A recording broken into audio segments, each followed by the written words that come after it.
Olá pessoal, tudo bem? O meu nome é Rafael Maia, sou um dos coordenadores do curso de pós-graduação em Direito do Trabalho e Previdenciário da Unifeb, juntamente com o professor Ricardo Engel. E em razão da edição da medida provisória, eu acabei lendo algumas informações desencontradas nas mídias sociais e por isso resolvi fazer esse vídeo curto aqui para explicar o que de mais importante mudou com essa medida provisória. Eu separei em tópicos, vou falar da forma mais resumida possível e hoje à noite às 7 horas vou fazer uma live no meu canal do YouTube, Rafael Maia, onde eu vou tirar as dúvidas de quem tiver aí, tá bom? Teletrabalho, né? Primeiro, quanto ao teletrabalho, não há nenhuma grande modificação. O teletrabalho já é previsto na CLT desde a reforma trabalhista. Então, o que a gente pode destacar de mudança efetiva é a desnecessidade de acordo com o empregado para a mudança do trabalho interno para o teletrabalho. Basicamente é isso. As outras situações são exatamente iguais à CLT. Férias. Então, uma coisa importante foi reduzir o período mínimo de aviso de férias para 48 horas, e esse aviso pode ser dado de forma eletrônica, não precisa ser por escrito. Então, um envio de WhatsApp, um envio de e-mail, né, já serve para que o aviso de férias valha desde que ele ocorra em 48 horas no mínimo antes do gozo das férias. O pagamento dessas férias também foi facilitado, então as férias em si, elas podem ser pagas até o 5º dia útil do mês subsequente ao gozo das férias, e o abono de 1/3, esse pode ser pago juntamente com o 13º salário. A outra coisa relevante foi a possibilidade de antecipar férias cujo período aquisitivo não se tenha completado ainda. Então, por exemplo, alguém que ainda não completou os 12 meses para ter direito às férias, ele pode receber essas férias antecipadamente, e se por acaso o contrato de trabalho for rompido antes do período aquisitivo se completar e o período de férias que ele eventualmente gozar for superior ao que ele teria de direito pelas férias proporcionais, eventual férias paga a mais poderá ser descontado depois, quando do termo de rescisão do contrato de trabalho. Quanto às férias coletivas, também se permitiu que se use, né, com antecedência mínima de 48 horas, com aviso eletrônico, e a principal diferença aqui foi dos períodos. A férias coletiva, ela deve respeitar o período mínimo de dias de 10 dias e, no máximo, 2 vezes por ano.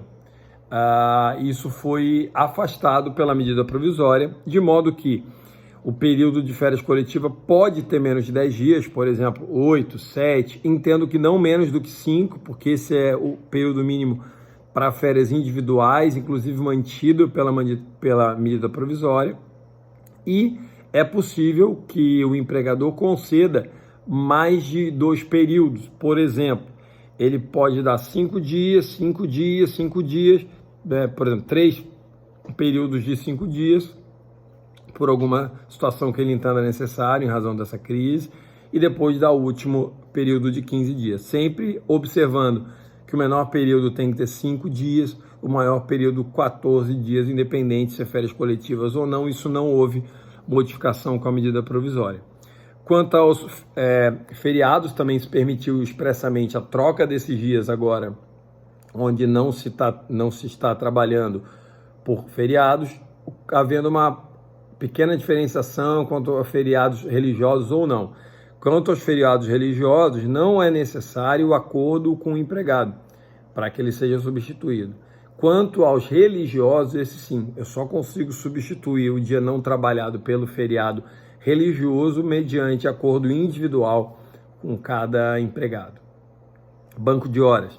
A mudança significativa quanto ao banco de horas se refere ao período máximo para que essas horas sejam compensadas. Hoje, pela regra, se o acordo for individual, o acordo de banco de horas for individual, o período máximo para compensação é de 6 meses. Se ele for por acordo coletivo, é de 1 ano. Então, agora, com a medida provisória, né, nesse período, o período máximo de compensação dessas horas será de 18 meses, independentemente do acordo ser individual ou coletivo. Então, dá um prazo maior para que essas horas sejam compensadas.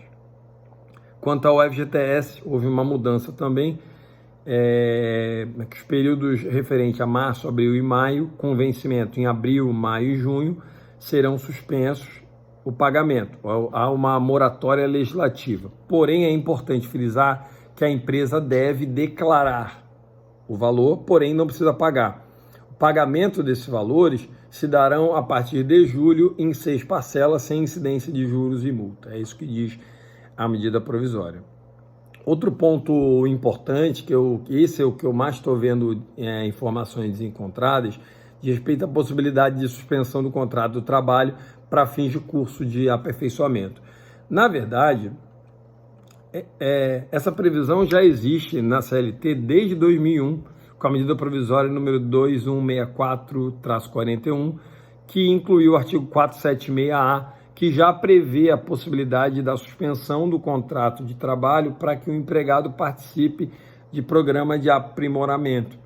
A única diferença que a medida provisória faz é que ela dispensa a previsão dessa possibilidade em acordo ou convenção coletiva, ou seja, não mudou nada. O que mudou foi o período, que se cita 4 meses, que é o período que se está prevendo aí para essa pandemia, pelo menos por hora, e a desnecessidade do acordo coletivo. O que não significa, não é verdade, que os empregadores poderão simplesmente suspender todos os contratos de trabalho e não efetuar nenhum pagamento. Não é verdade. Por quê? Porque precisa de acordo individual, significa que o empregado tem que concordar. Além disso, é necessário que efetivamente se preste o curso de aperfeiçoamento, que o curso tenha relação com o trabalho da pessoa. E nada impede também que a empresa pague um abono, que não terá daí natureza salarial, ou seja, não incidirão as verbas de INSS, de imposto de renda, apenas o pagamento do abono de forma indenizatória para o empregado. Lembre-se, se ele aceitar, se o acordo for efetivamente prestado. Eventuais fraudes que ocorram são previstas na própria MP e acarretarão que essas horas foram à disposição do empregador. Ou seja, quem usar de fraude para a utilização da suspensão do contrato de trabalho ficará sujeito a ter que pagar essas horas como se o empregado tivesse trabalhado no período. Então, essas são as principais dicas que eu gostaria de dar nesse momento, de forma bem resumida, e hoje às 7 horas estarei no meu canal do YouTube com uma live para tirar as dúvidas aí que porventura tenham ficado. Um grande abraço, cuidem-se bem.